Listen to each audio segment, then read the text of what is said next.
একটা ফরজ মশলা বললে সারা এবং শুনলে সারা জীবন পাপ মাফ হয়ে যায়।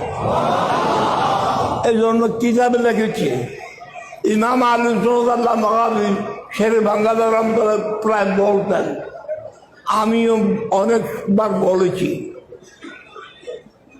ময়ূরকে দফন করতে নিয়েছেন কবরে নদীকে কবরে এখন শোয়াই দিবেন, ময়ূরকে এখন কবরে শোয়াই দিবেন। ময়ূরকে কবরে শোয়ানোর আগে